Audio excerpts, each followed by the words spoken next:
ফুকন দল Biswanath agri farm YouTube channel আপোনাক পুনৰবাৰ স্বাগতম জনাইছোঁ। মই বৰ্তমান উপস্থিত আছোঁ এতিয়া মোৰ পথাৰত আৰু এয়া পিছফালে চাওক মোৰ হেন্দালি ইতিমধ্যে প্ৰায় বনোৱা শেষেই হৈ গ'ল বুলি ক'লেও আৰু 1 বিঘা মানৰ আছে। 1 বিঘা মানত হেন্দালি এতিয়া বনাই আছে আৰু ইফালে দুজন কামলাই কাম কৰি আছে আৰু ইফালেও আমাৰ দুইজনে হেন্দালিৰ কাৰণে গাঁত খান্দি আছে। এতিয়া চাওক আমাক কিছুমান প্ৰতিটো ষ্টেজতে কেইটামান প্ৰত্যাহ্বান আহে সকলো খেতিয়কৰ কাৰণে।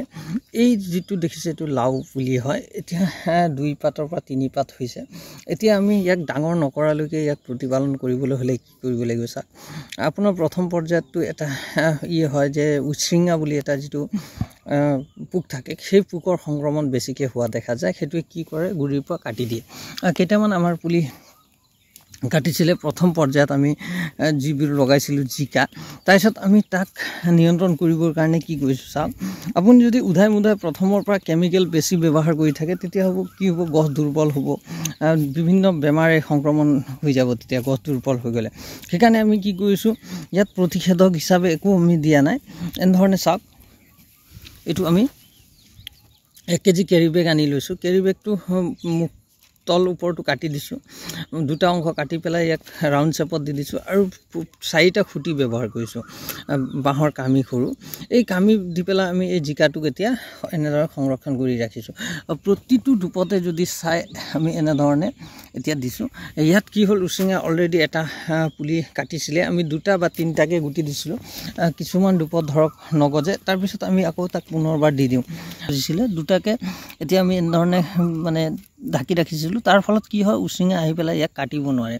আপোনালোকে উচ্ছৃঙ্গাৰ কাৰণে এইটো এটা খুব সুন্দৰ হয়, এইটো কৰিব পাৰে। আপুনি যদি ইয়াত কেমিকেল দিয়ে কি হ'ব, কেমিকেলৰ থকালৈকে ধৰক উচ্ছৃঙ্গা নাহে, তাৰপিছত কেমিকেলৰ গোন্ধ আপোনাৰ যেতিয়া হেৰাই যাব বা আপোনাৰ কেমিকেলে ইমান কাম নকৰে, আপোনালোকে এনেধৰণে যদি কেৰি বেগ লগাই লয়, ধৰ 1 বিঘাত 1 কেজি কেৰি বেগ যাব আপোনাৰ মেক্সিমাম গ'লে 120 টকা বা 150 টকাৰ ভিতৰত আপোনাৰ কামটো হৈ যাব।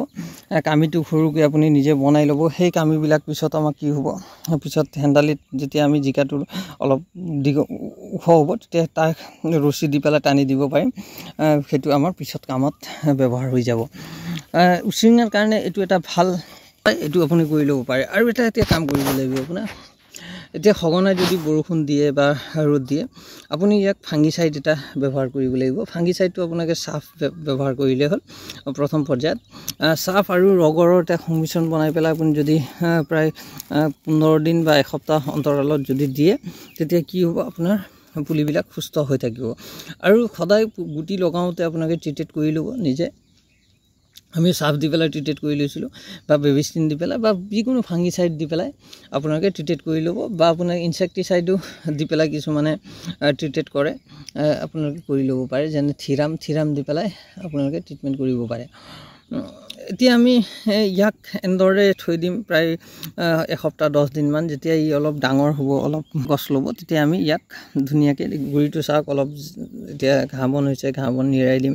নিৰাই পেলাই আকৌ আমি ইয়াত সাৰ প্ৰয়োগ কৰিম।